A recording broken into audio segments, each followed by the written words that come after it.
Alright, today we have Karpov versus John Nunn, Dr. John Nunn, I believe.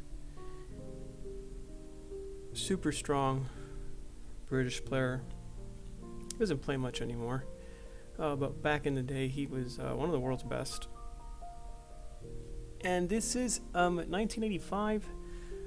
It says OHRA Crown Group Tournament. I'm not sure what that is.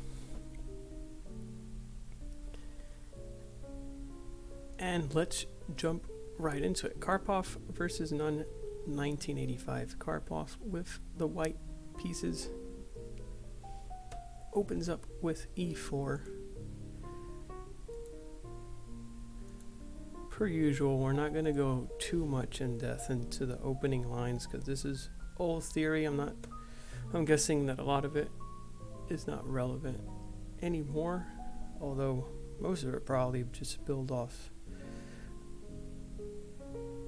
ideas that were seen way back when. So we have a Sicilian, e4, c5, knight f3, d6, d4, and knight f6.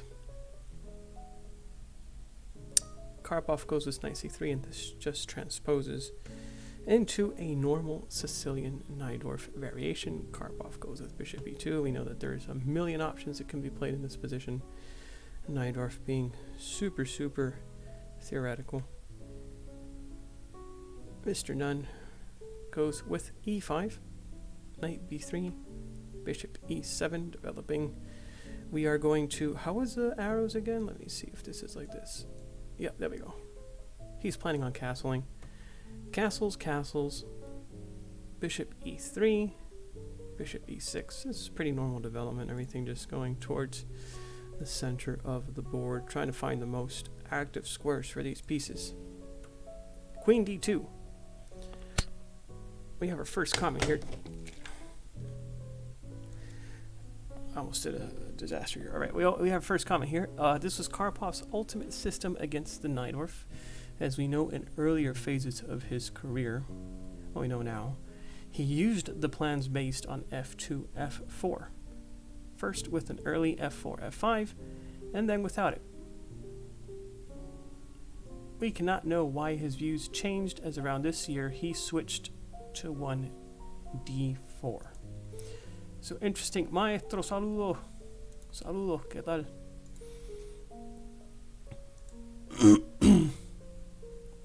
He switched to 1 d4. Yeah, probably something that I guess it slips a lot of people's minds that Karpov started off by playing e4. You know, he's known as such a solid player, such a positional player, such a strategic player.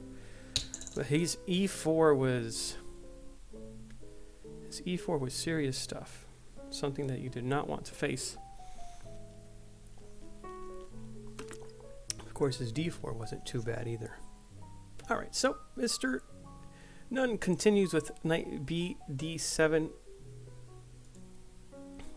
Oye, Walter, tal vez tú sepas, Nunn es doctor en algo, ¿no?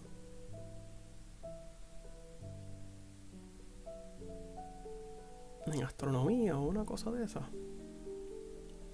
En física. Creo que sí que es doctor. Anyway. A4, we've seen this idea many times already in the few games that we've gone over, and this basically claiming some space here on the queen side, and once again basically just getting ahead of this idea for the black pieces to go ahead and expand on the queen side and look for some counterplay there. So we bring the rook over to c8, right? Matemáticas. Woof. Matemática.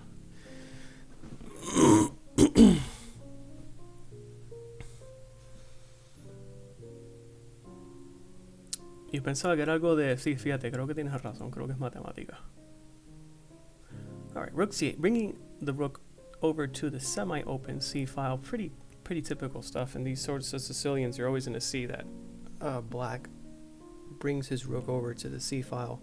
A lot of times there's even ideas of like exchange sacrifices for c3. We see this in a lot of dragons as well, Sicilian dragons. So yeah, pretty typical idea so far. White goes with a5 fixing the pawn structure. Again, another theme that we've seen time. Es un genio, el de muchas veces campeón inglés y resolver problemas. Yeah. Let me check it out. Let me just look it up because it's bothering me. I think he's a doctor. John Nunn.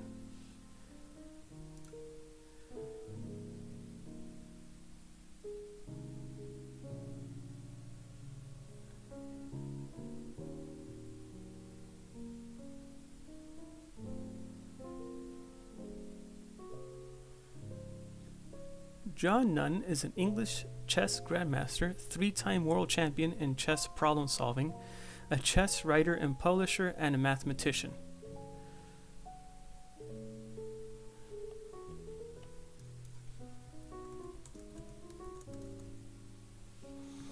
Nothing to scoff at.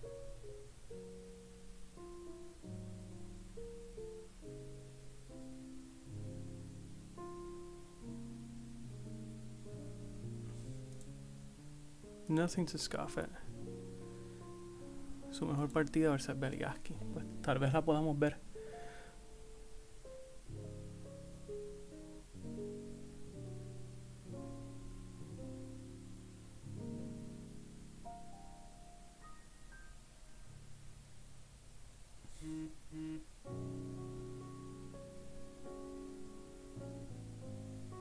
So he's a mathematician, a doctor of philosophy.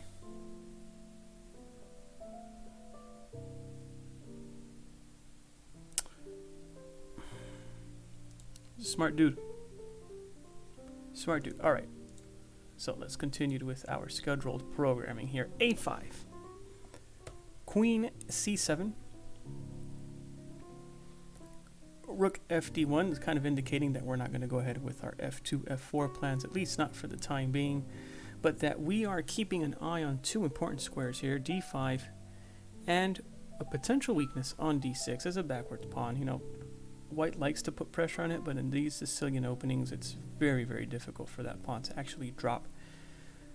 Rook FD8, bringing the rook over, and this is actually kind of with the same idea. So not only are we supporting here our pawn on D6, but if white gets careless and allows it, D5 is kind of like the freeing push in these types of Sicilians, and the rook over here on D8 does a fantastic job of, you know, kind of playing around with that idea a little bit.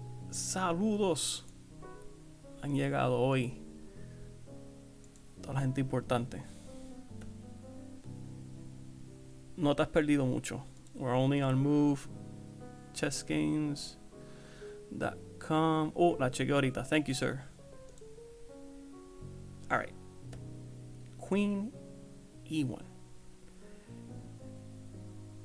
Interesting. Actually, there's a note to Rook FD8. It says that Black has normal development, but his chances for counterplay are not too high. In the first phase, it is interesting to follow Karpov increase his control over D5, right? As we talked about, over D5, while preventing D6, D5. Saludos, nos vemos. Ya te va. No te puedes ir. We just got started. What's going on here? This is a relatively short game. I think it's only like 40 moves.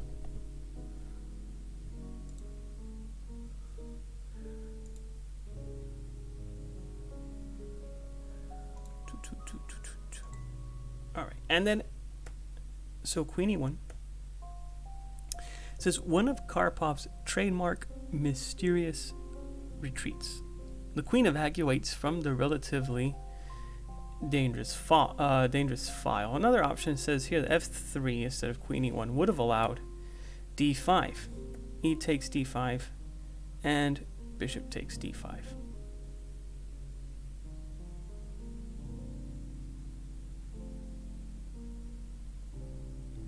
There's mysterious stuff going on here.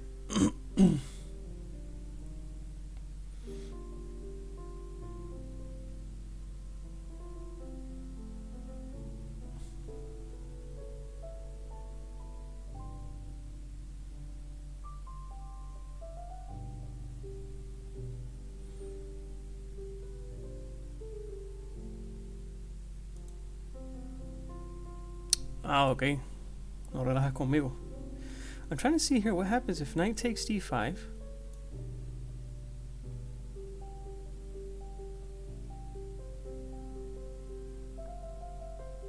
And knight takes d5. Right? Because if you go... You're like here. There's a check.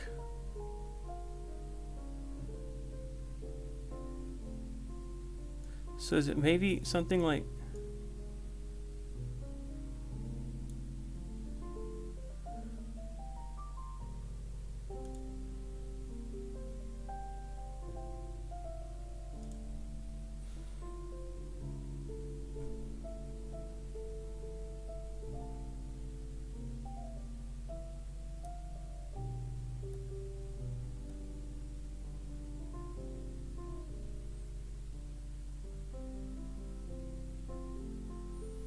Yeah, says that this is equal. Knight of 6, queen c4, rook takes d1, rook takes d1, and you get your piece back. That is some very, very, very deep stuff. Very deep stuff. Knight takes d5, knight takes d5, wow. Queen of 6, knight of 6. And the thing is, the queen is out of squares. So you have to go to c4 and give the piece back. Whoa, okay.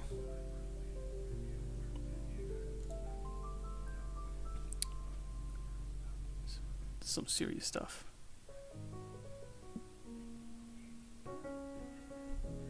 Some serious stuff. Okay.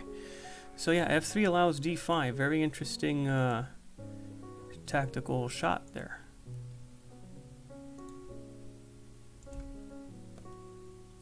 So Karpov goes for queen e1.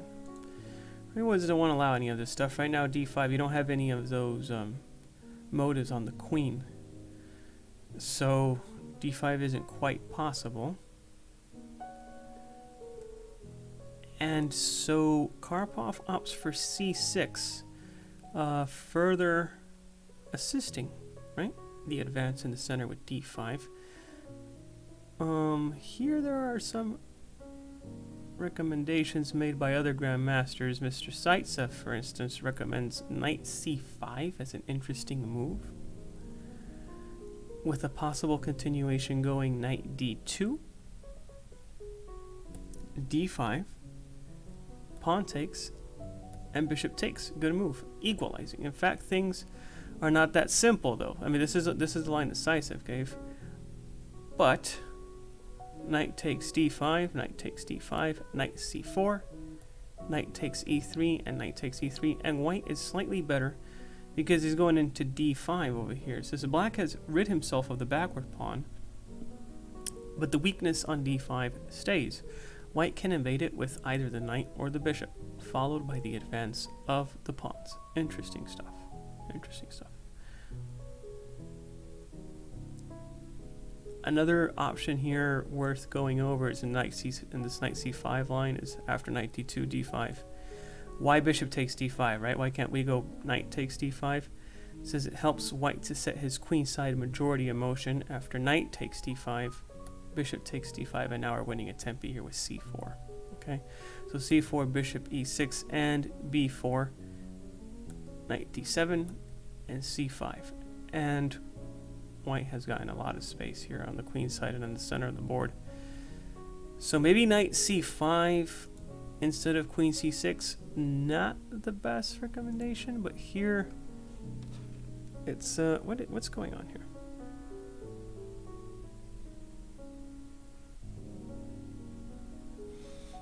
Yeah, looks like it's already getting a little bit passive for Dr. Nunn here. I've already established he's a doctor. Queen c6. So you continue with bishop f3. We notice again another move here. This bishop is exerting pressure over d5. So not only are we kind of improving the pieces little by little, but they all kind of have the same goal, right? Which is they're all geared towards controlling d5 and avoiding this push d6, d5, okay? And now Dr. Nunn goes for bishop c4.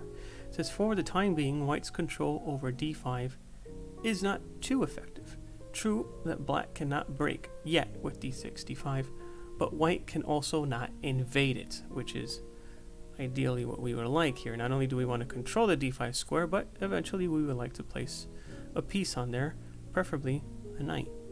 So the following maneuver is designed precisely for the latter purpose of invading d5 with a piece. So let's go ahead and charge this before my computer turns off.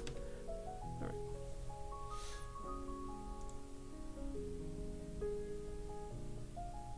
Eso es Oboseski. Yo no sé lo que es Oboseski, maestro.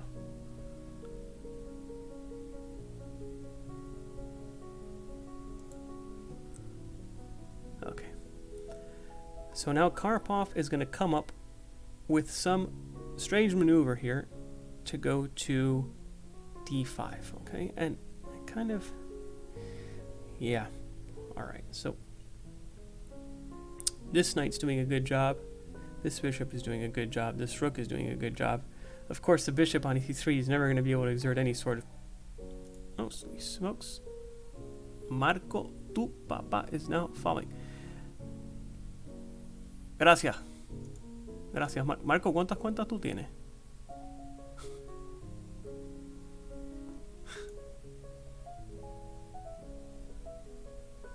Caballo C1, caballo 2, caballo 4, caballo...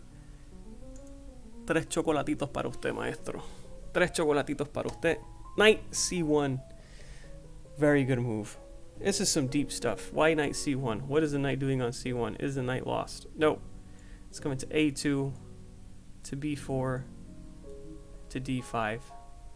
Adding yet another square, or another piece, controlling that important square.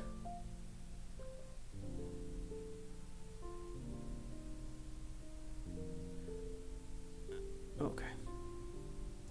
Cool stuff, cool stuff. So, what does Dr. Nunn respond with? H6. A mysterious move in itself, but these moves are always useful, giving the king a little luft here, just in case. Pieces, I mean, what else can he do, you know? He's kind of a little bit tied down here for the moment. So, Karpov continues with his exotic plan here. He goes knight 1 to A2, and now Dr. Nunn decides to improve, or try to improve, one of his pieces and brings it to the knight. Brings the knight to c5. Knight b4, winning a tempo on the queen, and of course eyeing the crucial square d5, which is what this whole game so far has been about. Everybody's trying to contest H4.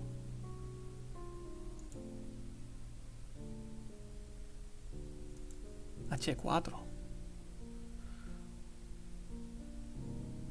What? What about h4?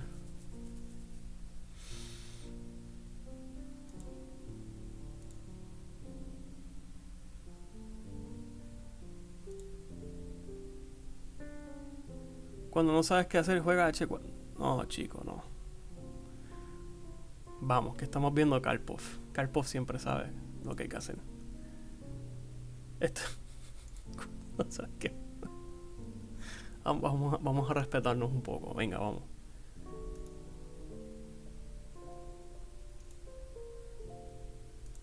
Knight b4.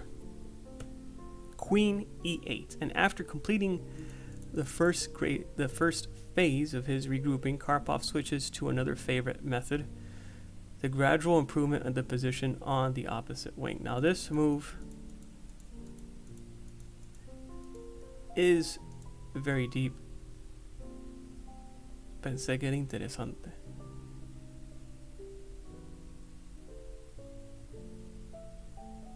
H4 para las blancas, tú dices. Obviamente, ¿no? En vez de caballo C1.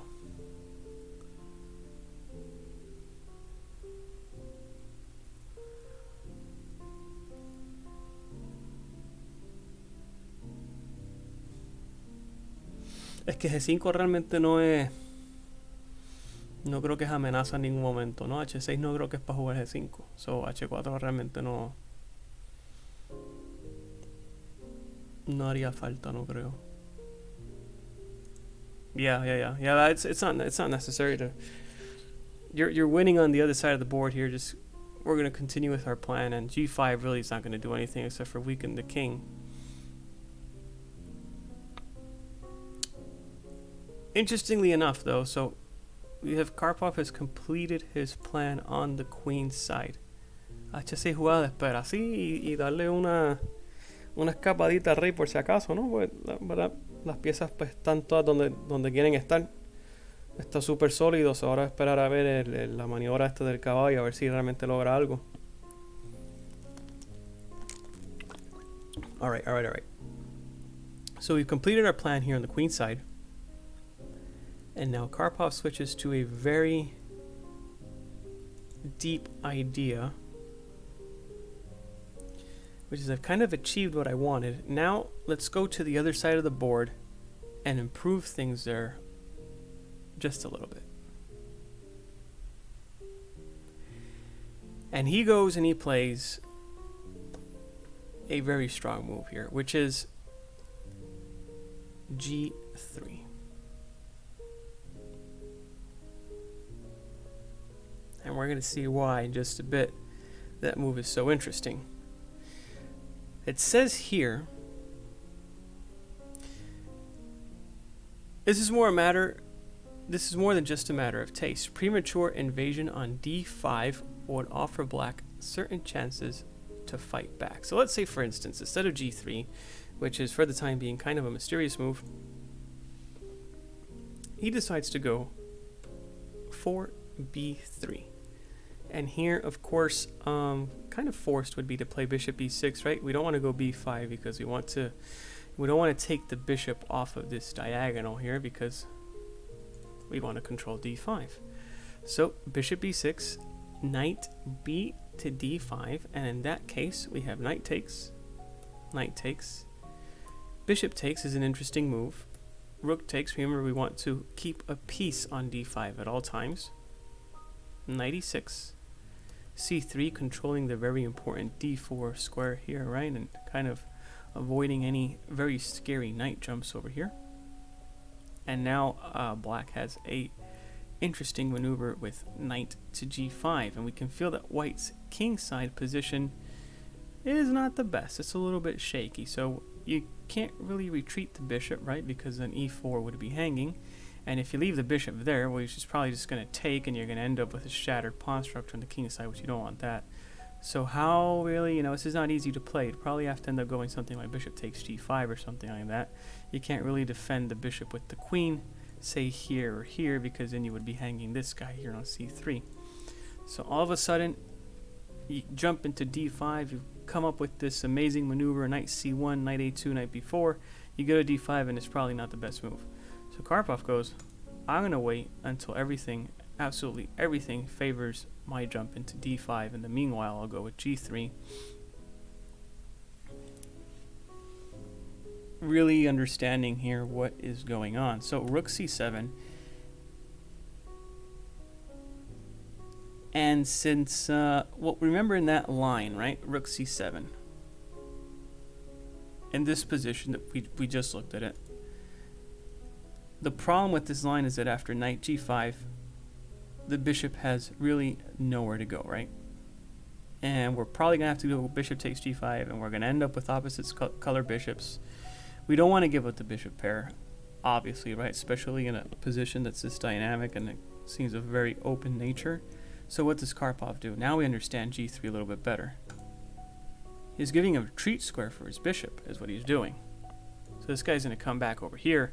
In any case, if we come into any line that's similar to the one that we just saw, he could just play bishop g2, and he doesn't have any more problems on the queen side, and then he would have a piece very well situated here on d5. So g3 is very, very deep stuff over here, just giving the bishop more space, a better square, to avoid any sort of counterplay and to prepare the invasion of d5.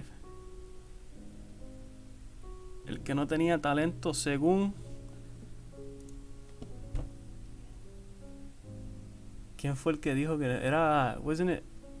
Era Botvinnik, ¿verdad? Botvinnik dijo que no tenía talento.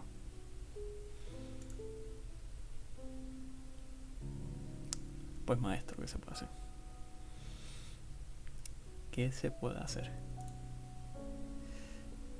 D5, what a move, you know. And this is like when you get this far. This is move 19. I don't think that this is something that could have been prepared in advance. You know, this just has to be. It's most likely an over the board find. It is amazing how he's able to just look at the position, understand it, completely control it, and be like, yeah, I could waste a tempo on G3 just to give, you know, an extra square to my bishop to avoid all sorts of counterplay. That's really Botvinnik, yeah. Para algunas cosas era medio pescado. Aunque él dijo que Kasparov era el futuro del ajedrez, ¿no? Uno de dos. Rook c7. What else are you going to do, you know? Probably interesting would be to, maybe he wants to double on the d file, or maybe even double on the c file. Both options are open, but we see that his pieces are kind of running out of space to move here. This a5 also, we gotta mention, this a5 is very bothersome.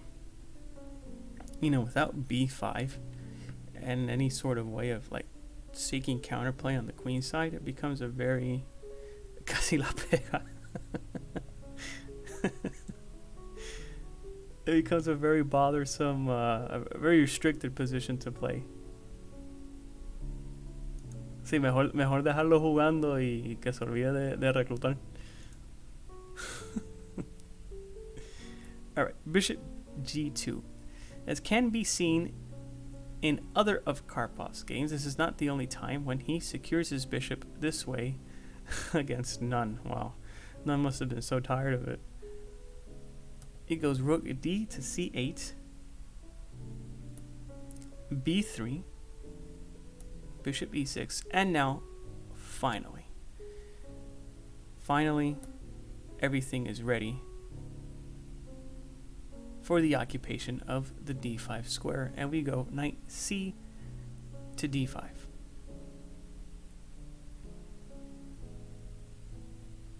Knight takes,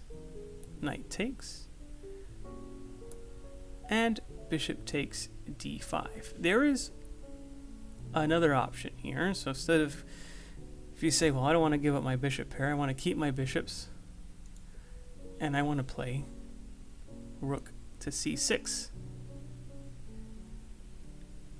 And here we have a move which was suggested earlier, h4. A little bit different here, because now black would like to go bishop to g5. Okay, not something that was really possible in the other position after h6. But in this position, bishop g5 and further exchanging pieces would probably help the black pieces here. But h4, just having a firm grip on absolutely everything and not really allowing black any space to do much of anything. Of course, h4 now preventing bishop g5 is only possible because of this g3 move here. So g3, where are people who suggested h4? This is your moment, man. This is your moment.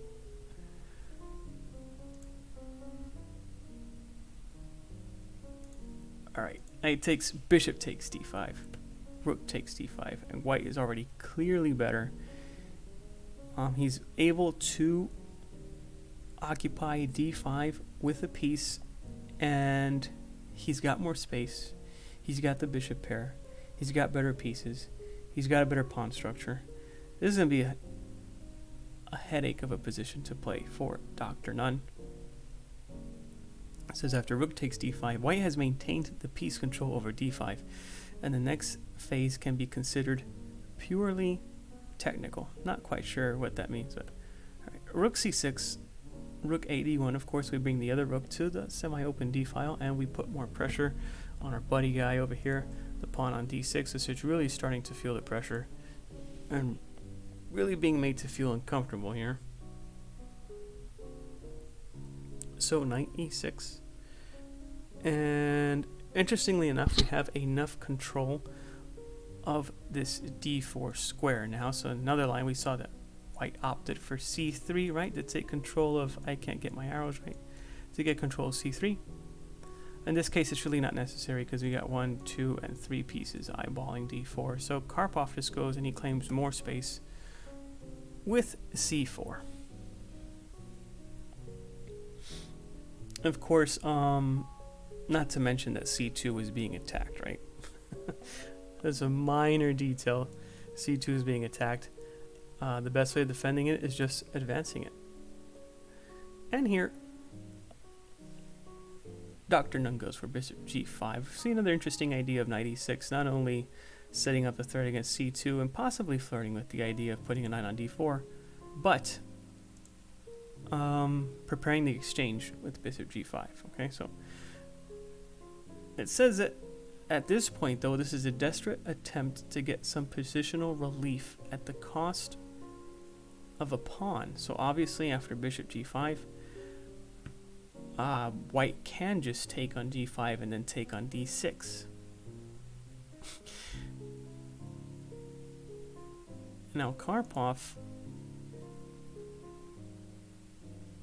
3 versus 2, flanco de dama. Yes, very good point to point out as well. White has the pawn majority on the queen side. 3 versus 2, so we get those rolling. That could also be a problem further down the road for black in the endgame. Alright, so Karpov comes up with a very mysterious Karpov-like move. I just want to point out hay dos partidas muy buenas. Ya, yo siento que como que estos temas se veían mucho más antes, ¿verdad? Ahora como que el negro trata de jugar más activo y no se deja apretar tanto. Could be wrong.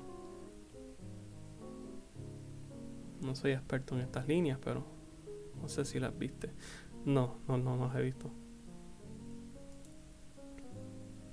So before we point out Karpov's strange move, we do have to say there's absolutely nothing wrong with taking on d6. Okay, guys, if you thought rook takes d6, you're right. It's a perfectly acceptable move. However, it's not Karpov's move. Karpov goes for bishop a7. Well, bishop a7. It says Karpov does not wish to trade his positional advantage for a mere pawn. I think it's just Karpov being difficult. Exacto, pregunta la Maxi. Te las busco, dale. Pégalas acá también por si alguien más las quiere ver.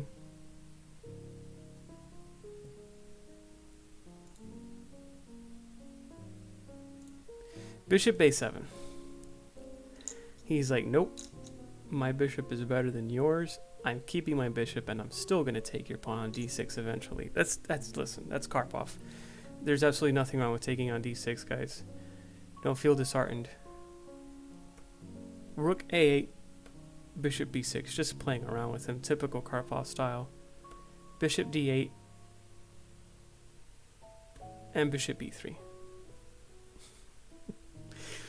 One of Karpov's typical piece maneuvers, resulting in a worse placement of black's rook. This guy. So now he goes for bishop c7. And now he says a difference. If black says, well, what the heck, I'm just going to come back to bishop g5 and whatever, right? And we'll just repeat here. Well, he says in this case, now that the rook is on an unfavorable position over here on a8, he probably would have responded at this point with rook takes d6. So basically we kind of reached the same thing, but with it being even more favorable for Karpov because the rook is worse placed. Analiza una partida de Puerto Rico.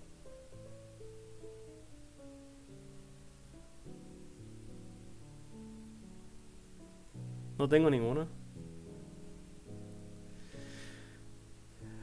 No tengo ninguna. Te perdiste el último string que jugamos contra Perú.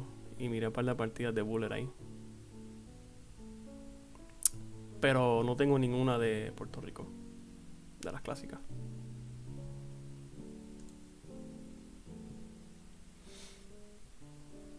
Rook takes d6. So he goes for bishop c7. And Karpov opts for queen e2. White has completed his regrouping and is ready to start active operations with f2, f4.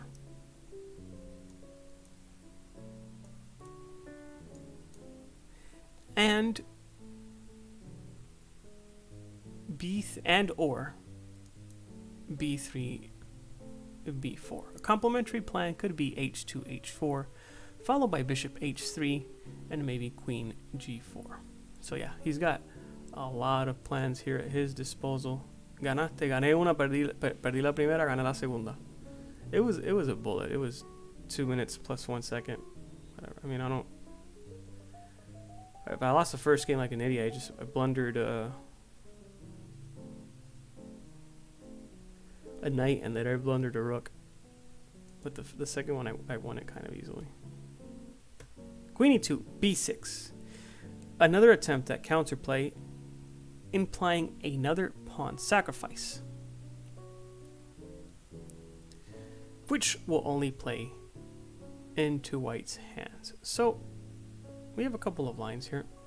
b6. If you take on b6, bishop b6, and you do rook takes d6, this runs into a problem, which is knight d4. What a shot, right? Even in this position where you've been doing everything completely right, and you did the whole strategic plan, and you played the knight maneuver, and then you went g3, and you did the bishop a7, and you've done all this mumbo jumbo. If you let up here after you've done everything right, you have to face this move now. So you're basically losing an exchange, right? Because after knight d4, these rooks here are interrupted, so this one is being attacked, and your queen is being attacked. So just like that, you have to sacrifice an exchange after you've done everything right, and this gets very, very difficult. Pawn takes d4, rook takes c6, queen takes c6, e5, queen g6, bishop takes a8, pawn takes e3, f takes e3, queen b1 check. And look how complicated this has become. Not only to mention that this is an opposite colored bishop's endgame with queens. This is most likely not going anywhere. Bishop d5 and bishop c5. So there we have it. We always have to be super, super careful for tactical shots like this.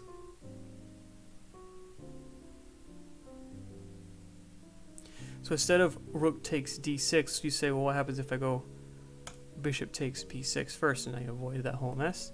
Well, rook takes, and then rook takes on b3. So then, after b6, what the heck is a move if we can't go a takes b6, right? Well, the move is what Karpov goes for over here. And this is this is very concrete analysis. A takes b6 is probably not the best option, so we continue forward with b4. With b4, basically maintaining all of the pressure and all the space advantage on the queen side. Very important, right? So for instance, if b takes a5, which is what happened in the game, here we see the point of Karpov's move. It's not to recapture on a5, but here we are highlighting the poor placement of the pieces, particularly this rook. b5, what a move. The rook is running out of squares. He really has nowhere. b4 y b5. Dos chocolatitos más para usted. Usted lleva 5 chocolatitos en la tarde de hoy. Muy bien. Pawn takes, and the question is, where does the rook go?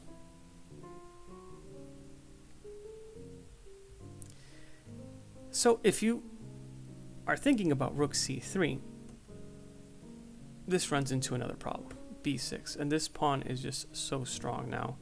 So b6, you have two options here, right? Bishop b8 and bishop d8. So let's see, you go for bishop b8, b7. Very simple stuff, guys. Where is that rook going? a7. This real estate is taken over here by the bishop. And a6 is currently occupied by the queen, so that doesn't work. Let's go bishop d8, queen b2, hitting that rook. Rook goes to c4. Obviously, you can't go to c8 because b7 again. And b7. Rook b8, bishop a7. Very bad. Very, very bad stuff. So, rook c3 doesn't quite work, so Dr. Nunn opts for rook c5. Interesting move. It says it's the only way to neutralize the bishop, but black will not manage to build up a reliable fortress. This game is coming to an end, guys. It's coming to an end. Bishop takes c5. Knight takes c5. Bishop to f1. Yes, yes, yes. Bishop to f1. a4. We see the point of bishop to f1, right? We want to get the queen to a better square and at the same time keep b5 defended because it is being pressured by the queen over here. So we don't want to drop that b pawn. It's kind of important for us at this point, right? So queen c2, a3, bishop c4. He goes for knight e6. He's coming for that d4 square finally, but at this point I don't think it's going to be enough. So rook 5 to d3, probably threatening just to take this guy over here too, right? Just simplify the position further. We do have an exchange up, but he goes for knight d4. Karpov blockades the pawn on a2 and adds some additional pressure to not d5 but to f7. d5 as well, I guess, but bishop to b6. And rook takes a3. And it says it here, black lost on time. Kind of convenient to lose on time in a position where you're just down in exchange for nothing. I mean, he's got a good knight on d4, but this position is painful. This pawn on b5 is very strong. This is going to start marching pretty soon. And yeah, just another game where all these games, you know, it's important to point out that there really isn't any obvious mistake done by Karpov's opponents. He just outplays them little by little, little by little. Maybe an inaccuracy here, not the best move there. And all of a sudden, you know, he just comes up with these positions where he has complete and total domination. This is like the fourth or fifth game already we've seen like that. It's kind of hard to pinpoint exactly what Dr. Nunn's deciding mistake was. It's just he got outplayed from the get-go. You know, he got a passive position from the opening, and Karpov just went building on it little by little with his control of the d5 square. And how he prepared it, he went to the very last moment where everything was in his favor. He never rushed the occupation of d5 and ultimately got what he was aiming for. So great game there by